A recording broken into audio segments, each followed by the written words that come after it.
mən qaçdım, bir-birimizi mühafizə eləyə qaçırdıq. Həmləli şəkildə himayəli sıçrayışla geri çəkilirdik. Həmin vaxtı mən geri çəkildim, yarğana tullandım. Oruzov Amil geri çəkiləndə düşmən atəş açdı, Amilin başından dəydi, kaska başından getdi, Amil yıxıldı. Bizim qarşıda döyüşdüyümüz vəziyyətdə bizim hərbi hissə komandirimiz bir daha Türkün soyu, qurd soyundan gəldiyin sübut elədi və hərbi hissə komandiri polkovnik rütbəsində arxa idarəetmə məntəqəsində olmalı halda olmadı və özü döyüşə atıldı öz hərbi hissəsi üçün, kəşfiyyatçılar üçün və 6 nəfərlə birlikdə həmin mühasirədə qəhrəmancasına şəhadət zirvəsinə uzaldı. Allah şəhidlərimizə rəhmət eləsin. Həmin mühasirədə bir neçə yaralılarımız oldu. Orxan Mikailov, o da yaxşı şücaət göstərirdi. Sonra Fərid yaralandı, Fuat yaralandı. Daha sonra biz 5 nəfər yarım qrup şəklində düşmənə hücum həmlələri eləyirdik. Bizim orada kəşfiyyat bölük komandiri var idi. Abbas Əli, o rabitədən bizi çağırırdı. Şükürov Rəşad bizi çağırırdı rabitədən. Mühasirədə bir-birimizə dəstək göstərirdik. Bir-birimizi atəşlə dəstəkləyirdik. Ya nə bilim, əks hücum eləyirdik digər istiqamətlərdən ki, düşməni saç-baş salaq, kiçik qruplarla. Biz düşmən snayperi, bizim bir gizirimiz Məmmədov Sala atəş açırdı dayanmadan. Mən qalxdım snayperə birinci adına, məni badi-badi hərəkət edir. Məni qorumaq şəkillə baş leytenant Oruzov Amil atəşlə məni dəstəkləyirdi, mühafizə eləyirdi. Mən Adana Razmi Qramtanyotdan RP-22-dən snayperə atəş açdım. Birinci mərmi qarşısına, ikinci mərmini düz snayperin üzərinə saldıqdan sonra artıq snayper atəşi kəsdi, biz atəş aça bilmirdi. Amma düşmən avtomatlardan bizi dairəvi şəkildə hər istiqamətdən atəş açırdı. Güllə hər yerdən gəlirdi. Kiçik minatanlar, minamyot mərmiləri hər yerdə var idi. Təbii ki, biz dayanmırdıq, qaçırdıq. Çünki artilleriya mərmisindən qorunmaq üçün ən gözəl sığınacaq o mərminin yeridir. Mərminin düşdüyü yerdir. Mərmi düşürdü, düşdüyü yerə biz qaçırdıq. Belə. Həmin yerdə bir gülməli, bir maraqlı hadisə baş verdi. Düşməmizi atəşə tutdu, haradasa bir dənə belə sığınacaq kimi bir yer var idi. Yarğan idi da, daha doğrusu. Mən sığınacağa dedik, mən qaçdım, bir-birimizi mühafizə eləyə qaçırdıq. Həmləli şəkildə himayəli sıçrayışla geri çəkilirdik. Həmin vaxtı mən geri çəkildim, yarğana tullandım. Oruzov Amil geri çəkiləndə düşmən atəş açdı, Amilin başından dəydi, kaska başından getdi, Amil yıxıldı. Oruzov Amil yıxıldı, baxdım dedim, da bunu mən çıxartmaq məcburiyyətindəyim. Dedim, bunu da vurdular da, çox pis halda, üzülmüş halda buna tərəf iməkləməyə başladım, sürünməyə başladım ki, tutam, vuranjiletindən çəkəm. Düşmən atəşi bir anlıq kəsməklə durdu, qaçdı. Durdu, qaçdı, gəldi, tulandı. Deyəm, mən deyim ki, Amil, nə edirsən sən? Elə bildim ki, vurdular sənin başından, öldün, kaskazat başında yoxdur. Deyə özümə ölüyə vurdum ki, elə bilsinlər ki, ölmüşəm, atəşi kəssinlər. Belə bir maraqlı hadisə oldu həmin mühasirədə. Daha sonra biz Cəbrayıl istiqamətində irəlilədik. Cəbrayıl istiqamətində irəlilədikdən sonra düşmənin güclü artilleriya atəşi ilə bizi vurmasına baxmayaraq, biz orada Cəbrayılın mərkəzində onların Qaradokun hərbi hissəsini ələ keçirdik, orada mövqeyləndik. Daha sonra biz qruplarımızda yaralılar olmağına baxmayaraq artıq 28 nəfər qalmışdıq. Düşmənin bizim Qubatlı yoluna getmək üçün düşmənin bizim üzərimizdə hakimlik elədiyi strateji bir yüksəkliyi var idi, Əlpaşa yüksəkliyi. Biz oranı da işğaldan azad elədik 28 nəfərlə. Heç bir itkisiz, heç bir yaralısız düşməni tam şəkildə orada məhv eləyə bildik. Azərbaycan bayrağını orada da Qubatlıya yolun gedişini təmin elədik. Təmin eləyəndən sonra bir də bizim düşmənlə güclü şəkildə təmasa girdiyimiz yer. Düşmən ara kəndlər boyu qaçırdı, çox qaçırdı. Sonra bizim Dağtumas kəndi istiqamətində bir dənə də yaralımız oldu. Xüsusiyyəti qüvvələrin Rızayev Polad, Mayor Rızayev Polad miniyat düşdü, 2 ayağını itirdi.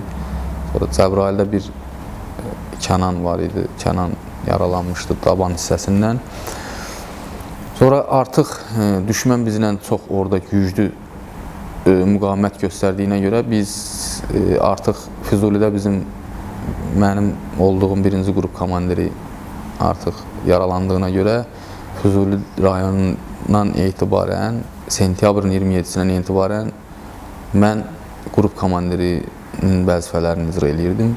Səhər saat 8 radələrində düşmənlə bizim qüvvələr düşmənə hücuma keçəcəkdi.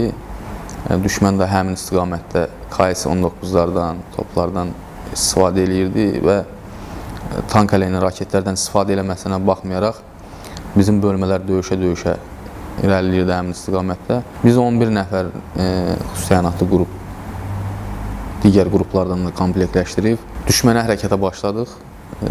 Düşmən tərəf hərəkətə başladı. Dağ-Tumas kəndinin dağlar olan sağ cinahından hərəkət eləyərək düşmənə arxadan Bala Soltanlı kəndi istiqamətindən yaxınlaşdıq. Hətta orada düşməndə belə təsəvvür yarandı ki, biz onların öz bölmələri, öz qüvvələriyik. Yenə də bizə istiqamət göstərdilər, əlləri ilə işarə verdilər ki, düşmən bizi göstərirlər ki, yəni bu istiqamətdədir. Onlar döyüşə davam elədiyi halda biz onların tam şəkildə 70-74 erməni var idi hardasa, 74 olmalı idi. Arxadan da o çəkilişlərdə də var, yolun qırağında onların leşləri qalıb nə qədərdir. Hamısını məhv elədik düşmənin. Orada bizim bir yaralımız oldu. Bizim hərbi hissə komandiri əvəzimiz yeni təyin olmuşdu. İsrafilov Rəşad, o da polkovnik leytenantdır.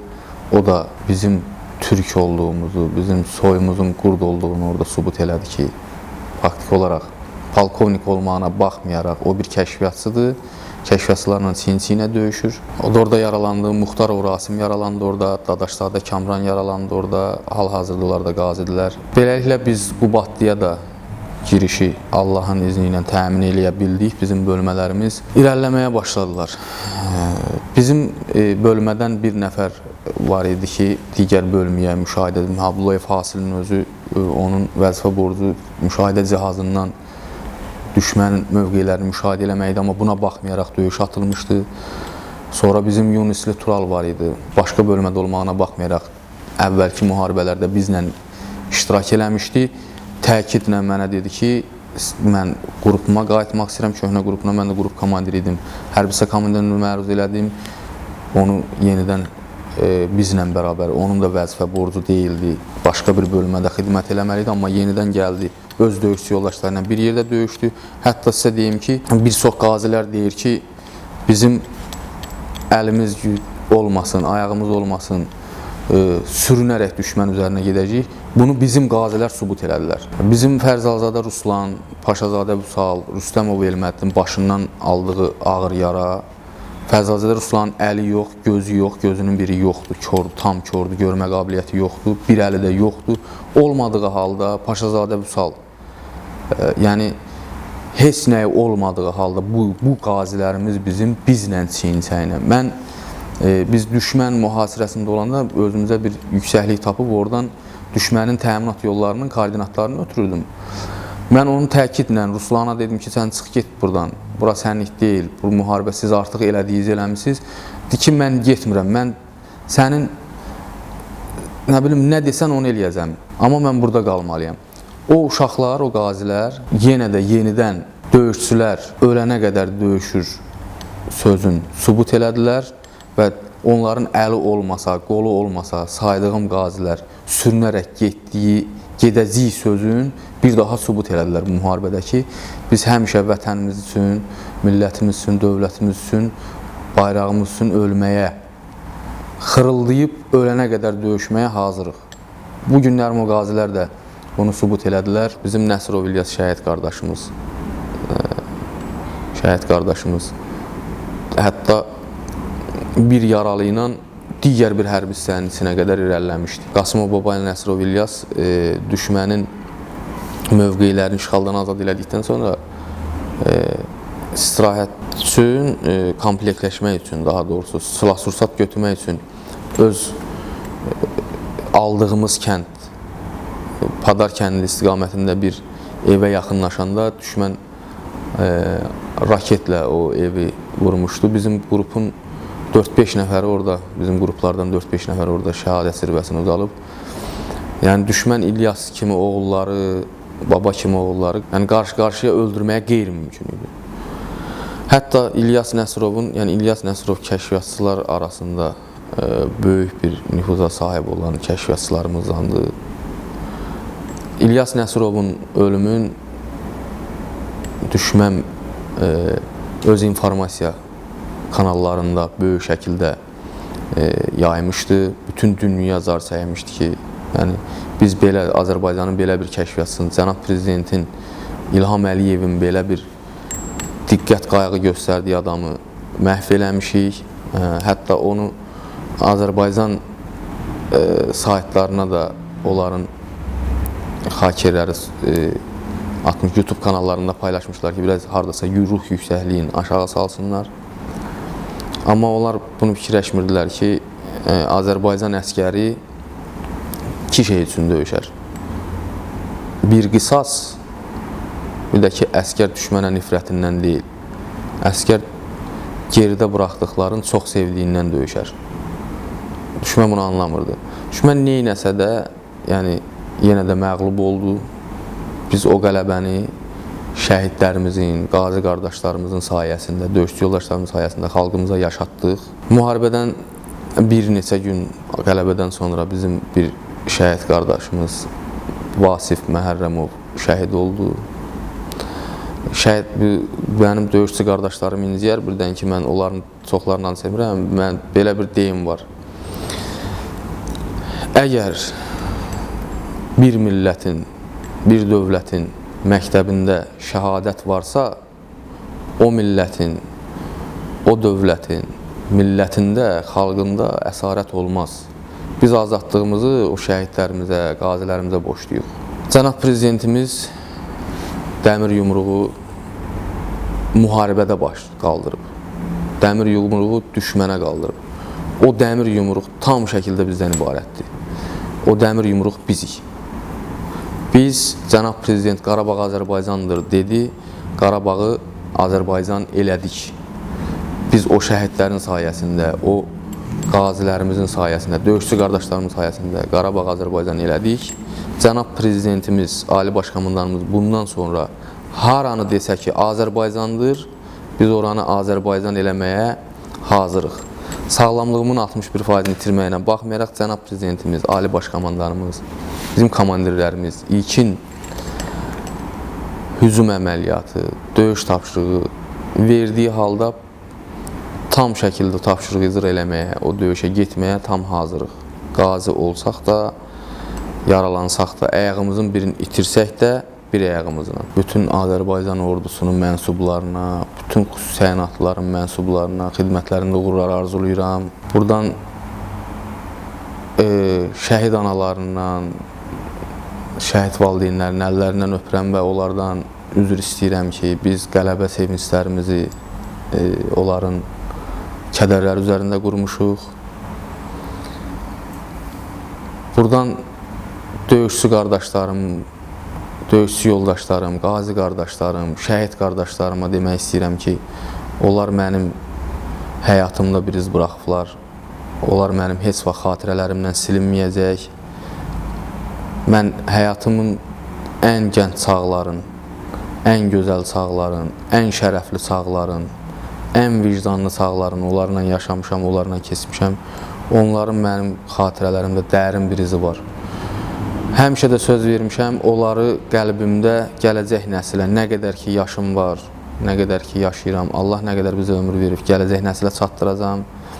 Onların şücaətin, onların qəhrəmanlığın gələcək nəsilə öz qəlbimdə daşıyıb, öz ağlımla çatdırıb, onları yaşadacam. Onların xatirələri daimi mənim üçün uca olacaq, daim müqəddəs olacaq. Mirzə Abidan bəy, mən də sana təşəkkür edirəm. Allah sənin köməyin olsun. Allah səni bu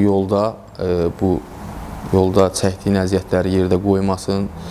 Sizə də çox dərin minnətdarlığımızı bildiririk ki, bütün heç nəyə baxmayaraq öz gücünüzlə